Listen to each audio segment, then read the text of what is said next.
नमस्कार चंद्र प्रकाश जी, बहुत बहुत स्वागत है आपका। नमस्ते अंजू जी, आपको नमस्कार, आपके दर्शकों को भी नमस्कार। चंद्र प्रकाश जी, एक तरफ तो कांग्रेस के राष्ट्रीय प्रवक्ता पवन खेड़ा बड़ी बड़ी बातें करते हैं, बड़बोले नेता ही कहे जाएंगे, अपने बयानों से कांग्रेस की नैया भी डुबो रहे हैं। लेकिन दूसरी तरफ उनकी पत्नी पर जो बहुत गंभीर आरोप लगाए गए हैं कि वो भारत के पत्रकारों को किसको अवार्ड मिलना है, किसको विदेशों से फंडिंग मिलनी है, कौन बाहर जाकर सोरोस एंड कंपनी के पास जाकर ट्रेनिंग लेगा, ये सब कुछ वो तय करती हैं। यानी कि पूरे के पूरे इकोसिस्टम को नैरेटिव्स के मामले में वही कंट्रोल कर रही हैं। ये जो आरोप उन पर लगे हैं, इन आरोपों में कितनी सच्चाई है चंद्र प्रकाश जी?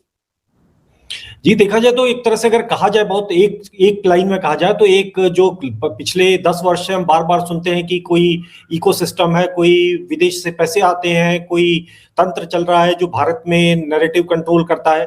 तो ये जो सब कुछ है उसका जो रिंग मास्टर है वो कौन है, ये पहली बार सामने आया है। अब ये मैं कथित, मतलब इसमें जोड़ देना चाहिए मुझे कि कथित रूप से सामने आया है, क्योंकि एक ट्विटर हैंडल है, एक एक्स का एक हैंडल है द हॉक आई, उन्होंने कल इसको एक थ्रेड बनाकर एक पूरी साथ में उसके सारे सारे सूत्र लिंक वगैरह देते हुए कुछ सबूतों के साथ उन्होंने कुछ बातें बताई हैं, कुछ तथ्य सामने रखे हैं। उन तथ्यों में उन्होंने ये बताया है कि पवन खेड़ा जो कांग्रेस पार्टी के राष्ट्रीय प्रवक्ता हैं, उनकी पत्नी कोटा नीलिमा, जो पहले पत्रकार हुआ करती थी और अभी कांग्रेस पार्टी की फुल टाइम नेता है, कांग्रेस पार्टी की तेलंगाना में वर्किंग कमेटी की सदस्य भी हैं, और इसके अलावा वो चुनाव भी लड़ चुकी हैं 2023 में तेलंगाना में। तो कोटा नीलिमा जो है वो एक कंपनी चलाती हैं, उस कंपनी का हिस्सा है जिसका नाम है प्रोटो।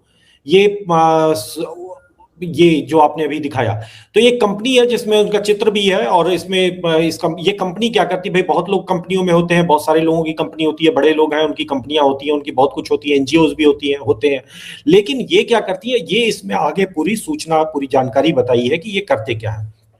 तो पता चला कि करते क्या है कि जो विदेशों से, जो खासतौर से जो पैसे आते हैं विदेशों से, पैसा जो है अलग अलग नाम पर आता है, भारत में लोकतंत्र बचाने, भारत में पर्यावरण बचाने, भारत में कई तरह की जो चिंताओं को लेकर अमेरिका की जो संस्थाएं जो है दुबली हुई जाती हैं, तो वो समय समय पर रिपोर्ट जारी करती हैं कि भारत में कंगाली है, भारत में भुखमरी है, भारत के लोग तो जो है हैप्पीनेस इंडेक्स में सबसे नीचे हैं, भारत में प्रेस फ्रीडम एकदम खत्म हो गई है, भारत में तानाशाही हो गई। तो जितनी सारी जो अलग अलग संस्थाएं हैं, तो वो संस्थाएं जो कुछ करती हैं, उनकी जो एक नोडल एजेंसी भारत में जो उसके साथ कोऑर्डिनेट कर रही है, वो एक कंपनी है जिसका नाम है प्रोटो।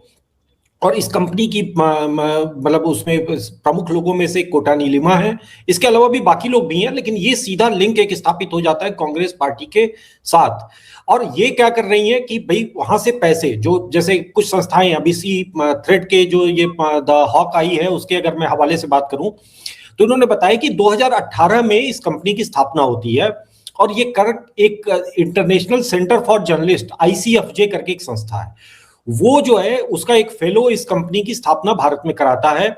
और ये एक जो आईसीएफजे है, जो अमेरिकी संस्था है, जो इसका फुल फॉर्म है इंटरनेशनल सेंटर फॉर जर्नलिस्ट, ये जो है घोषित रूप से सब जानते हैं कि अमेरिकन डीप स्टेट का पार्ट है। अमेरिकन डीप स्टेट के एजेंडे को जो दुनिया भर में जगह जगह जो ये रिजीम चेंज और सत्ता परिवर्तन, विद्रोह कराना, ये सब काम करते हैं, और वो मीडिया के माध्यम से करते हैं, मतलब पत्रकारिता की आड़ है, लेकिन कर कुछ और रहे हैं। इसके अलावा ये इनका एक तरीका है कि ये दुनिया भर में पत्रकारों को पैसा बांटते हैं, मतलब नकद पहुंचाते हैं कि ये लीजिए पैसा और आप अब हमारा काम करेंगे, आप जहां भी काम कर रहे हैं आप करते रहिए, वहां उस संस्थान से भी पैसे लीजिए और आप हमारे रोल पे हैं आज से। तो ये, अब ये देखिए, ये याद दिलाता है, जब हम ये इस तरीके का आरोप सुनते हैं तो हमें याद आता है कि 80 के दशक, 90 के दशक में और उससे पहले भी हम लोग जब अभी शुरू कर रहे थे पत्रकारिता, तो उस समय ये बात अक्सर सुनने को मिलती थी कि भारत में एक बहुत सारे पत्रकार हैं जिनको कांग्रेस ऑफिस से लिफाफा मिलता है, मतलब वो अपने संस्थान के लिए तो काम करते ही थे, कांग्रेस पार्टी से एक लिफाफा पाते थे, हर महीने उनका लिफाफा आ जाता था। वो लिफाफा जो है कोऑर्डिनेट करने के लिए कई नेताओं का अलग अलग समय पे नाम आता है, जिसमें से एक अहमद पटेल का भी नाम लिया जाता है। वो लिफाफा पत्रकार जो है चलते रहे, फिर धीरे धीरे अब दुनिया बदली तो वो लिफाफा बंद हो गया, लेकिन अलग तरीके से उनको ओबलाइज किया जाता रहा। हमने देखा कि कैसे मनमोहन सिंह के जहाज में बैठ के पूरे पत्रकारों की एक टोली जाती थी, फिर वहां पर उनको शराब पिलाना, वहां पर उनको तरह तरह की अय्याशियां कराना, वो सब तो लोग जान चुके हैं अब काफी। तो ये भी उसी तरीके का काम एक अधिक कॉर्पोरेट स्टाइल में, एक ज्यादा इंटरनेशनलाइज शैली में ये कर रहे थे क्या, मतलब कर रहे हैं, कहना ज्यादा अच्छा होगा। अब ये जो आईसीएफजे है, आईसीएफजे को जो है फंड कौन करता है, आईसीएफजे की संस्था को चलाता कौन है? कुछ आर्थिक संस्थाएं होती हैं जो दुनिया में बड़ी, जिसमें एक इसमें इनकी खुद की वेबसाइट पे जो इन्होंने मेंशन कर रखा है, गोल्डमैन सैक्स, ब्लूमबर्ग, डब्ल्यूएसजे जो वॉल स्ट्रीट जर्नल है, और इसके अलावा यूएसएड जो अमेरिका की संस्था जो भारत में और दुनिया भर में मतलब एक बदनाम संस्था रही है, ट्रंप आए थे उन्होंने उसको डिसबैंड कर दिया, खत्म कर दिया, तो यूएसएड जो है इनको फंड करती रही है। और इसके अलावा जो सबसे ध्यान देने वाला नाम है वो है जॉर्ज सोरोस का ओपन सोसाइटी फाउंडेशन, जो इसमें सीधे सीधे तौर पर वो इनको फंड करती रही है। और आईसीएफजे जो है ये संस्था जो है, इसके अलावा एक और संस्था इसके साथ साथ एक पैरेलल काम करती है, वो जीएफएमडी नाम है, global forum for media development. तो ये जो जीएफएमडी है ये बेल्जियम में ब्रुसेल्स में रजिस्टर्ड एक संस्था है, और ये सब मिलके काम करते हैं, यहाँ वहां से पैसे लाना, पैसे को ऐसे घुमाना कि वो कहीं से कहीं जाए और जो उसका ओरिजिनल सोर्स है वो पता न चलने पाए, फ्रंट कोई और हो, पा जहां तक जिसको पहुंचना है वहां पहुंचे। और वो फिर अच्छा, इनकी एक और विशेषता है कि इनकी पूरी गतिविधियों पर आप देखें तो ये उन देशों में काम करते हैं जहां पहले से लोकतंत्र है, वहां पर जाके लोकतंत्र की लड़ाई लड़ते हैं। जहां पर पहले से शांति है, जहां पर चुनी हुई सरकारें आती हैं, वहां पर जाके कहते हैं लोकतंत्र नष्ट हो गया। किसी भी ऐसे देश में नहीं जाते कि जहां पर लोकतंत्र हो ही ना, वहां पर ये घुसते भी नहीं है। ये चीन नहीं जाते, ये रूस नहीं जाते, ये किसी गल्फ के कंट्री में, इस्लामिक कंट्री जहां पे तानाशाही है, जहां पर वो है वहां नहीं जाते। ये इनका सॉफ्ट टारगेट वो दुनिया के वो सारे देश हैं जहां पर डेमोक्रेसी है, जहां चुनाव होते हैं हर 5 साल पे और जनता सरकार चुनती है, वहां ये पहुंच के तमाशा शुरू करते हैं कि या तो लोकतंत्र खत्म हो गया है, यहाँ पर सरकार जो है वो अभिव्यक्ति की आजादी का को कुचल रही है। ये हर जगह का एक इंटरनेशनल पैटर्न है, हम अपने देश में भी ये होते हुए देखते हैं। तो फिर इसमें अब ये जो वापस लौटते हैं कोटा नीलिमा जी पर, जो पवन खेड़ा की पत्नी है, और ये जो है वो जेएनयू से लेकर, और ये मतलब जेएनयू डीयू इन सब जगहों से इन्होंने पढ़ाई की है। वो इसके अलावा जब अमेरिका की एक जॉन हॉपकिंस यूनिवर्सिटी है जो लेफ्टिस्टों का एक तरह का अलग तरह का अड्डा है, वहां पर भी इनका कुछ इनके प्रोफाइल में, इनके पोर्टफोलियो में वो नाम आता है। अच्छा, अभी पत्रकार के तौर पर ये बताती है कि ये गरीबी, जेंडर इक्वालिटी, चुनाव सुधार और पर्यावरण, लोकतंत्र, इस तरह के काम करते हैं। अब ये एक होता आवरण दिखाने का, हाथी के दांत खाने के कुछ और दिखाने के कुछ और। तो ये दिखाने के दांत हैं, और जो खाने के दांत हैं वो क्या है इनके, अब यहां से शुरू करते हैं कि भारत में ये जो संस्था है पत्रकारों को चुनती है। भारत के करीब करीब 40 से 50 बड़े पत्रकारों और बड़े और मझोले पत्रकारों को इन्होंने आइडेंटिफाई कर रखा है। वो संस्थाएं इनके, वो पत्रकार इनके रोल्स पे हैं। अब वो पत्रकार ही सिर्फ हैं या पत्रकारों की संस्थाएं भी हैं, ये स्पष्ट समझ में नहीं आ रहा है इस बात से। मुझे आशा है कि दोनों तरह की चीजें होंगी, कुछ पत्रकारिता संस्थान भी होंगे, क्योंकि ऐसा नहीं हो सकता कि एक पत्रकार अपना व्यक्तिगत एजेंडा चलाता रहे और मालिक की उसमें सहमति ना हो, तो ये संभव नहीं होता है। तो ये हो सकता है कि ये दोनों हो। अब उसमें मैं उसको अपनी तरफ से, और ये मैं जो भी कुछ कह रहा हूं ये उस द हॉक आई के ट्विटर हैंडल के उस थ्रेड को आधार बनाते हुए और कुछ अपने इनपुट्स के आधार पर कह रहा हूं, क्योंकि कोटा नीलिमा ने ट्विटर पे ही उसका खंडन किया है, मतलब एक्स पे ही उसका खंडन किया है, ये कहते हुए कि इसके लगाए सारे आरोप झूठे हैं और मैं इस पे मानहानि का मुकदमा करूंगी, क्रिमिनल डिफेमेशन भी करूंगी और सिविल डिफेमेशन भी करूंगी। लेकिन दोनों भी, जो आप डिफेमेशन तो करेंगी, लेकिन आप जब कह रही हैं कि ये सारे आरोप झूठ हैं, तो क्या ये आरोप झूठ है? ये जो चित्र दिख रहा है, आप कोई भी जाकर इस वेबसाइट पे जाकर चेक कर सकता है, उसमें कोटा नीलिमा की फोटो लगी हुई है। तो पहले तो उनको क्रिमिनल डिफेमेशन इस संस्था पे करनी चाहिए कि जिसने उनके चित्र का दुरुपयोग किया है। निश्चित रूप से ऐसा नहीं है, और उस संस्था की एजेंसी जो गतिविधियां हैं वो तो उनकी वेबसाइट पे दी हुई हैं। वो कहां से पैसे ले रहे हैं, वो किसको पैसे दे रहे हैं वो तो नहीं लिखा है, लेकिन कहां से पैसे ले रहे हैं ये तो स्पष्ट है। तो आधी चीजें, आधी जो कहानी है वो तो स्पष्ट रूप से दिख रहा है कि हाँ सत्य है। दूसरी बात कि आपने पत्रकारों की टोली बनाई है कि नहीं बनाई है, आप ये फर्जी खबरों को प्लांट करा रहे हो नहीं करा रहे हो। चूंकि आप आईसीएफजे इस्लाम की संस्था से पैसे ले रहे हो, तो आईसीएफजे क्या करती है? आईसीएफजे वो करती है कि भारत में वोट चोरी हो रही है, भारत में हिंदू जो है वो मुसलमानों को सड़क पर पकड़ के लिंच कर रहे हैं, हर तरफ मार रहे हैं। इसके लिए दो छोटे उदाहरण मैं देना चाहूंगा। एक अखलाक, जो नोएडा के पास कुछ समय पहले एक लिंचिंग हुई थी। आज भी आप देखिए तो अखबारों में जितनी प्रमुखता से, मतलब ये लोग भूल चुके हैं कौन था क्या था, वो हो चुका है खत्म, लेकिन आज भी दिल्ली के सारे अखबार, और दिल्ली ही नहीं देश के तमिलनाडु, बंगाल, कहीं के भी आप अखबारों में देख लीजिए, कुछ खास अखबार उसको बिल्कुल ऐसे छापते हैं जैसे आज की खबर हो। बड़ी बड़ी डिस्प्ले, पूरे को पूरे पेज पे फोटो, वहां पर जाकर वहां पर उनके गांव में एक एक मतलब एक जो ग्राउंड कवरेज होती है उसमें खर्चा लगता है, क्योंकि आपका रिपोर्टर वहां जाता है, वहां पर ठहरता है, वहां 10 लोगों से बात करता है, तो उसकी एक कॉस्ट होती है।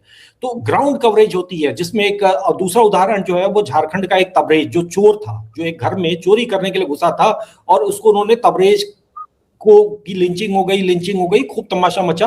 भारत दिल्ली के टाइम्स ऑफ इंडिया और इंडियन एक्सप्रेस जैसे अखबार अपने खर्चे पर पैसे लगाकर भेजते थे वहां पर, उसके गांव में उसके बीवी से बात कर रहे हैं, उसके बच्चों से। ठीक है, मानवीय कहानी, किसी की हत्या नहीं होनी चाहिए, लेकिन इतना ही लेकिन ये आप बिल्कुल सही कह रहे हैं, क्योंकि कई बार स्क्रॉल करते हुए वो स्टोरीज बार बार आपके मोबाइल फोन पर पॉपअप करती हैं। तो वो पॉपअप इसलिए करती क्योंकि उनको ताजा बनाकर छोटे छोटे एक लाइन का अपडेट डालकर उसको फिर से डाला जाता है ताकि लोग भूले ना। अगर मेरे मोबाइल पर आ रहा है सर, तो कितने लोगों के मोबाइल पर वो कहानी आती है तबरेज और अखलाक की, तो लोगों को बार बार याद करवाने का काम भी तो यही लोग कर रहे होंगे ना। और अभी राहुल गांधी जिस तरह से कार्नेलिया वॉल से मिले हैं सर, तो वो भी तो जॉर्ज सोरोस की कंपनी से ताल्लुक रखती है। मुझे जिस यूनिवर्सिटी में मेंबर है, उस यूनिवर्सिटी को भी तो फंडिंग कहां से मिलती है? जॉर्ज सोरोस की कंपनी से मिलती है। तो ये सारे ताने बाने आपस में जुड़े हुए हैं। और ये मैडम जो है कोटा नीलिमा, ये तो भारत जोड़ो तोड़ो यात्रा में भी चल रही थी ना राहुल के साथ। बिल्कुल, भारत जोड़ो यात्रा में भी चल रही थी, और इसके अलावा जो भारत तोड़ो करने के लिए जो जो सब पिछले दिनों में खबरें प्लांट की गई हैं, जिसमें मैं ये दोनों उदाहरण दे रहा था, तो ये इस तरीके की जो भी फेक न्यूज, ये जो आईसीएफजे संस्था है भाई, भारत में इसी दौरान बहुत सारे हिंदू भी लिंच किए गए, हिंदुओं को भी पीट पीट कर मारा गया। पालघर में 3 साधुओं को जिस तरीके से मारा गया, इसके अलावा बहुत सारे और भी घटनाएं, जिस समय ये अखलाक की घटना हुई थी, उसी समय मथुरा में एक भरत यादव नाम के एक व्यक्ति को मारा गया था, जिसमें मस्जिद से निकल रही थी एक भीड़ और उन्होंने उसको हिंदू जानकर उसको मारा था। लेकिन आज हम में से अधिकांश लोग भरत यादव को नहीं जानते, हम उसे भूल चुके हैं। हम अखलाक को जानते हैं क्योंकि टाइम्स ऑफ इंडिया उसकी एक एक स्टेप पर कवरेज करता है। और टाइम्स ऑफ इंडिया को ही क्यों कहें, सबकी बात मैं कर रहा हूं कि एक बड़ा वर्ग मीडिया का उसको एक एक दिन कवर करता है, कोर्ट की एक एक कार्रवाई कवर करता है। तो इसलिए हमारे दिमाग में वो बात रह जाती है, हम उसके नाम को भी जानते हैं, लेकिन हम भरत यादव और उसके जैसे सैकड़ों लोगों के नाम हम नहीं जानते जिनको मार दिया गया। तो ये एक शैली होती है। तो उसके लिए जो पत्रकारों को, ये मैं उदाहरण इसलिए दे रहा था कि ताकि ये पता चले कि काम कैसे करते हैं, नैरेटिव कैसे सेट किया जाता है। एक साथ जब सब जगह से खबरें आती हैं सर, एक तो कहते हैं ना कि जब एक आदमी बोलता है तो लगता है झूठ बोल रहा है, लेकिन जब 100 अखबारों में 100 मीडिया प्लेटफॉर्म पर एक खबर आती है तो आम आदमी को लगने लगता है कि 100 तो झूठ नहीं बोल सकते ना, एक झूठ बोल सकता है, 2 झूठ बोल सकते हैं। तो नैरेटिव ऐसे ही घड़ा जाता है। बिल्कुल बिल्कुल। और नैरेटिव एक तरह से, और आपने अगर मान लीजिए दूसरे पक्ष को, अगर देखिए पत्रकारिता की पहली जो वो है कि भाई आप दोनों पक्ष की बात करोगे, तो जो दूसरा पक्ष है, क्या आपने क्या कभी नहीं दिखाया, आपकी कोई आईसीएफजे ने कभी कोई ऐसी स्टोरी फंड नहीं की, ऐसी कोई कहानी को उन्होंने प्रमोट नहीं किया जिसमें ये पता चल, जिसमें ये, जैसे पालघर का उदाहरण मैंने दिया, कि उसकी कवरेज हुई हो, या फिर कहीं पे हिंदुओं के साथ कोई मानवाधिकार का हनन हुआ, भारत छोड़ दीजिए, बांग्लादेश में हुआ हो, पाकिस्तान में हुआ हो, विश्व के किसी भी कोने में, आपने कभी कुछ नहीं किया। आपका प्योर एजेंडा है आपको यहाँ पर एक वैमनस्य, धार्मिक दुश्मनी फैलाना और एक तरह का कट्टरवाद बढ़ाना, और यहाँ पर हिंदुओं को दोयम दर्जे का नागरिक बना देना। अब इसके पीछे आपका क्या वो उद्देश्य है वो तो आप जाने, लेकिन ये है कि संपर्क आपसे जुड़ता है कांग्रेस पार्टी का यहाँ तक। अब इसमें देखिए, अब इसमें कांग्रेस पार्टी के जो पॉलिटिकल एजेंडे हैं वो कौन चुन रहा है, कांग्रेस पार्टी कौन से मुद्दे उठाएगी, कौन से मुद्दे नहीं उठाएगी। तो इसमें आता है कि ये जो कोटा नीलिमा जी है, एक इंस्टीट्यूट ऑफ परसेप्शन स्टडीज करके चला रही हैं। इसके अलावा वो एक टर्म है उनका कि रेट द डिबेट, कि जो चैनलों पर और तमाम माध्यमों पर जो डिबेट कार्यक्रम होते हैं, ये उनकी एक रेट द डिबेट करके एक डेटा जारी करते हैं कि चैनलों पर ज्यादातर समय ये इस विषयों पर बातचीत हुई, इन विषयों पर नहीं बात हुई। और जब आप ऐसा करके एक जारी करते हैं तो एक दबाव बनाते हैं, आप मीडिया पर दबाव बनाते हैं कि आप हमारे मुद्दों पर आओ। हमारा मुद्दा कौन सा है? हमारा मुद्दा तो वो है जो हम ये दिखाना चाहते हैं। तो इस तरीके से करके आप उनकी क्रेडिबिलिटी को भी आप डैमेज करते हैं, जो आपकी पूरी उस पॉलिसी, आपकी उस डिमांड के अगेंस्ट जा रहे हैं, जो आपके दबाव में नहीं आ रहे हैं, उनको आप प्रेशर में भी ला रहे होते हैं। तो इस तरीके से कुछ संस्थाएं भी ये चला रही हैं। और जो समय समय पर ये जो गोदी मीडिया एक शब्द गढ़ा, और फिर उसके बाद आप तमाम उसके नीचे, उसके आसपास आप हर उस आवाज को कुचलने का प्रयास कर रहे थे जो आपके साथ खड़ा नहीं था। और आप ये पूरा, और साथ में जो आपके साथ खड़ा था आप उसको पैसे बांट रहे थे, मतलब ये इस थ्रेड के अनुसार आप उसको धन पहुंचा रहे थे। जबकि एफसीआरए एक्ट, जो फॉरेन कंट्रीब्यूशन रेगुलेशन एक्ट है, उस एक्ट के तहत पत्रकारिता, मीडिया के काम के लिए किसी भी तरीके का पैसा विदेश से लेना अपराध है। तो तो ये मामला अपराध का है। ये पवन खेड़ा की पत्नी एक तरह से एफसीआरए कानून का उल्लंघन कर रही हैं। अब ये देखना है कि क्या एजेंसियां, क्या सरकार इसका संज्ञान लेगी, क्या जांच होगी, क्या कोर्ट्स इसमें क्या करती है, ये देखने वाली बात है। यहां तक थी आरोपों की बात। और जो आरोप लगे हैं उनका वो भले ही खंडन कर रही हैं, लेकिन फिर सबूतों के साथ सामने आना चाहिए ना। अगर इस जगह पर ये दिख रही हैं तो सवाल तो ये उठता है ना कि प्रोटो में वो क्या कर रही हैं। फ्राइडेज को मीटिंग करते हैं, यहाँ पर जो पत्रकारों का जमावड़ा है, ये मीटिंग में क्या डिसाइड करते हैं। जैसे आपने बताया कि परसेप्शन को लेकर भी एक वेबसाइट चला रही है या एक ऑर्गेनाइजेशन चला रही है, तो वहां पर किस तरह का परसेप्शन। और सर, जैसे आप याद करो कि ऑपरेशन सिंदूर के दौरान जैसे बाद में ये हुआ नरेंद्र सरेंडर, ये भी तो कहीं से टर्म आया ना। कौन घड़ता है ये टर्म्स।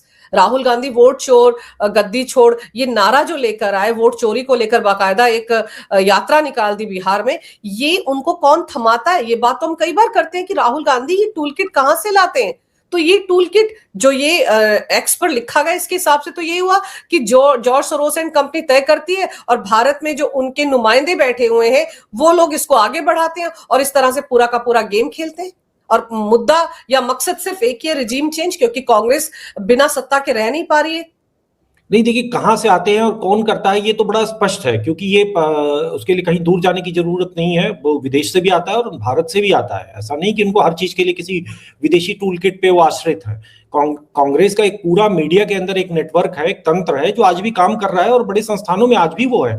कई जगहों पर तो वो भेस बदल के हैं, कई जगहों पर तो वो राष्ट्रवादी बन के भी हैं, रंगे सियारों की तरह से। तो वो तो सब कुछ, वो तो एक अलग विषय है।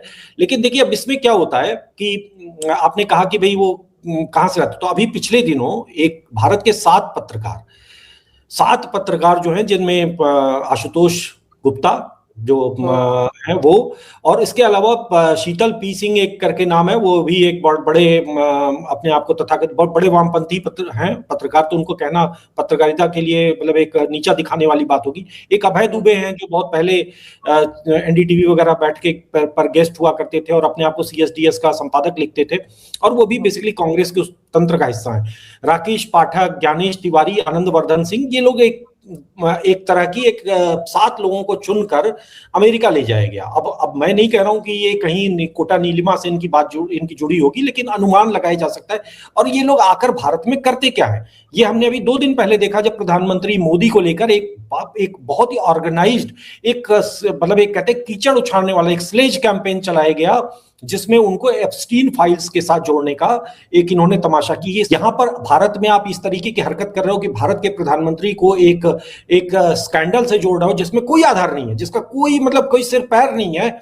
आप उस तरीके की हरकत कर रहे हो और फिर भी आप इस झूठ को फैलाने के बाद भी आप भारत में पत्रकारिता, तथाकथित पत्रकारिता आप कर रहे हो। आपको आपके जीवन पे, आपके पत्रकारिता पे, आपके संस्थान पे कोई खतरा नहीं है। तो ये आप इतनी ज्यादा फ्रीडम ऑफ एक्सप्रेशन लेकर भी अगर इतना आपको भारत में इतना कष्ट हो रहा है, और ये आपसे करवा कौन रहा है, तो ये तो जानने का अधिकार तो एक नागरिक के तौर पर भारत के लोगों को है ना, कि ये खेल आपने 3 दिन पहले क्यों रचा। ठीक है, भारत की सरकार आपको कुछ नहीं करेगी, भारत की जनता आपको कुछ नहीं करेगी।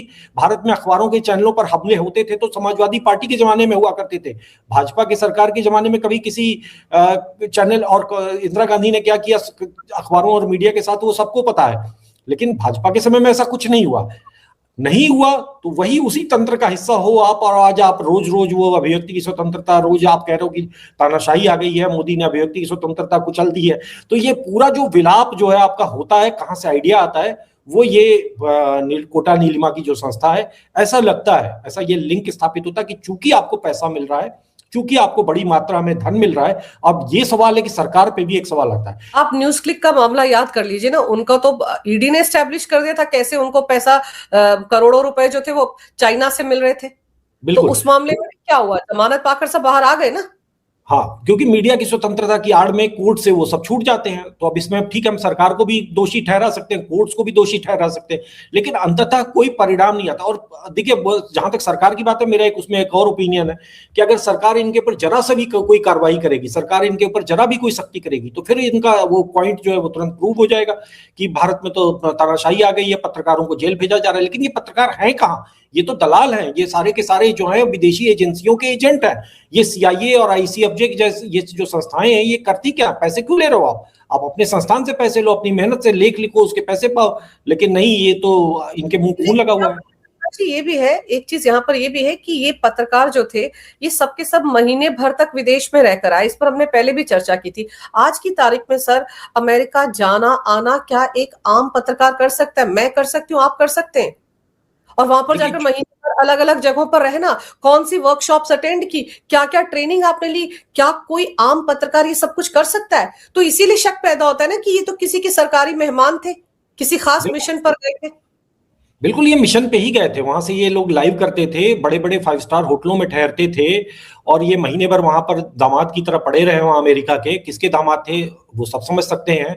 और वहां पर एक छोटे से किसी सेमिनार में लोग, मतलब आप 1 महीने तक अगर वहां के बड़े बड़े होटलों में ठहर रहे हो, बड़े बड़े शहरों में आप गाड़ियों में जा रहे हो, तो आप किसी ने तो आपको फंड किया है ना। तो फंडिंग कहाँ से आती है? किसी ने आपको भारत से चुन के भेजा होगा। अमेरिका का गोरा साहब तो आपको पहचानता नहीं है, उसके लिए तो आप काले इंडियन, डर्टी इंडियन हो। तो उसने आपको आइडेंटिफाई कराया होगा अपने किसी एजेंट के माध्यम से, वहां से आपका चुनाव हुआ, आप लोग गए। और अभी तो अभी बताते हैं कि अभी उनमें भी लड़ाई चल रही है, क्योंकि बहुत सारे इस बात से मुंह फुलाए बैठे कि हमको नहीं भेजा, तो वो अपनी वफादारी साबित करने के लिए और ज्यादा गंद फैला रहे हैं। मतलब वो ये दिखा रहे हैं कि हमको और ज्यादा झूठ फैलाना है और फर्जी खबरें फैलाना है, ताकि हमारी उनकी नजरों में आए अमेरिका के, और फिर हम जाएं। तो इस तरीके की स्थिति है। और फिर जैसे आपने कहा ना एक नैरेटिव घड़ा जा रहा था पीएम मोदी की इमेज को लेकर, आप देखो ना संजय राउत क्या कर रहे थे, और कांग्रेस पार्टी के ही वो महाराष्ट्र के नेता हैं पृथ्वीराज चव्हाण, वो क्या कर रहे थे? 19 दिसंबर को पीएम मोदी को कुर्सी छोड़नी पड़ेगी, भूकंप आ जाएगा, इतना बड़ा खुलासा होगा। और आप सोचिए कि यूट्यूब पर ही कितने सारे ऐसे वीडियोस थे जहां पर सीधे सीधे पीएम मोदी का नाम एप्स्टीन फाइल से जोड़ा गया। तो ये नैरेटिव कहां से आया? किसने ये खबर इनको दी कि उन वो जो फाइल्स वहां से लीक हो रही है, जो वहां पर दस्तावेज दिखाए जा रहे हैं, उनमें पीएम मोदी भी है? तो ये कहीं ना कहीं से ये फॉल्स नैरेटिव जो घड़ा गया, किसी की शय पर तो घड़ा गया, किसी के कहने पर तो घड़ा गया। देखिए पहली बात नहीं है, नरेंद्र मोदी के चरित्र पे जो सबसे आसान तरीका होता है किसी के ऊपर कि आप कैरेक्टर पे कोई सवाल उठा दो, उसके ऊपर कोई ऐसा आरोप लगा दो, क्योंकि उसमें कोई प्रूफ होता नहीं है, आदमी भी लाचार हो जाता है और फिर वो कोई सफाई भी नहीं दे पाता है। तो इसी तरीके का काम इन्होंने, तो जब वो मुख्यमंत्री थे उस समय जो उनको लेकर तरह तरह के कोई भी रैंडम चित्र लाते थे और उसको लेकर यही तहलका, और जो इनके बहुत सारे तपतंत्र हुआ करते थे, पता नहीं क्या क्या, कोबरा और तहलका और बड़े जहरीले जहरीले नाम हुआ करते थे, तो उनमें ये लोग ये सब कई बार कर चुके हैं। कोर्ट में ये केस जा चुका है। एक इन्होंने ऐसी एक रिकॉर्डिंग वो किया था, प्रधानमंत्री का नाम एक किसी महिला से जोड़ते हुए, वो पूरा का पूरा कोर्ट गया, कोर्ट में जांच होती है और उसके बाद पता चलता है कि ये सब फर्जी है। तो मतलब अगर आप वहां पर, वो पूरी तरह खारिज होता है। तो ये तो अब ये हैबिचुअल वो है, इनको लग रहा है कि अब किसी भी तरीके से इस आदमी को मारो। अब आप शारीरिक रूप से नहीं मार सकते तो कैरेक्टर एसेसिनेशन करो। आप उस व्यक्ति को मतलब जो भ्रष्टाचार में नहीं लपेट पा रहे हो तो आप उसको तरह तरह की और चीजों में लपेटो। तो अब यही प्रयास है, और यही शायद जो एक रिजीम डिग्रेडेशन की बात आई थी कि आप रिजीम चेंज नहीं कर पा रहे हो, राहुल गांधी आपका खोटा सिक्का नहीं चल रहा है, तो शायद अमेरिका या जो भी, जिसको भी हम कहते हैं, जो भी शक्तियां हैं, वो अगर मान लीजिए वो चाहती कि भारत में कमजोर सरकार हो जो उनके इशारों पर काम करे, जैसे मनमोहन सिंह के समय था, जैसा इससे पहले इंदिरा गांधी के समय था कि वो केजीबी के मातहत काम किया करती थी। तो हम लोगों ने तो एक लंबा इतिहास रहा है कि दूसरे विदेशी शक्तियों के दबाव में काम करने का। अब अगर कोई सरकार जो है अपने निर्णय खुद ले रही है, वो किसी के दबाव में नहीं आ रही है, तो फिर वो खटके की, उसको आपको कमजोर बनाना होगा, और ये कमजोर बनाने का प्रयास है, और उसमें ये एजेंट, भारतीय एजेंट जो है वो उनके सहायक बने हुए हैं। बिल्कुल, ये जो खुलासा हॉक्स-आई ने किया है एक्स पर, इस पर तो बहस आगे बढ़ेगी बढ़ेगी। और अगर इन सब आरोपों को खारिज कर रही हैं पवन खेड़ा की पत्नी, तो उनको सबूतों के साथ सामने आना चाहिए। और जैसे वो कह रहे हैं डिफेमेशन केस करेंगे, बिल्कुल करेंगे, उनका अधिकार है, लेकिन फिर सबूतों के साथ उनको आना पड़ेगा। और कहते हैं ना, जहां धुआं निकलता है वहां आग तो होती है, थोड़ी हो या ज्यादा हो ये तो छानबीन के बाद पता चलेगा, लेकिन कहीं ना कहीं कुछ ना कुछ तो है। लेकिन अब देखते हैं इस मुद्दे पर आगे क्या होता है। लेकिन एक तो बात सच है चंद्र प्रकाश जी, कि जो नैरेटिव घड़े जा रहे हैं, चाहे ऑपरेशन सिंदूर को लेकर हो, बालाकोट को लेकर हो, या इंडियन आर्मी को लेकर हो, जातियों में बांटने वाली बात हो, जातीय जनगणना की बात हो, ये नैरेटिव कहीं से तो आ रहे हैं। और अगर ये आ रहे हैं तो कोई तो इनको बुन रहा है, और अगर उन तक अब भारत के लोगों की पहुंच बन रही है तो उस पूरी जमात के लिए ये बहुत बड़ा खतरनाक संकेत है। अब देखते हैं इस मामले में आगे क्या होता है। लेकिन आपने इस विषय पर विस्तार से जो जानकारी मेरे दर्शकों को दी, इसके लिए आपका बहुत बहुत शुक्रिया। नमस्कार। भारत माता की जय। वंदे मातरम। जय श्री राम। जय श्री राम।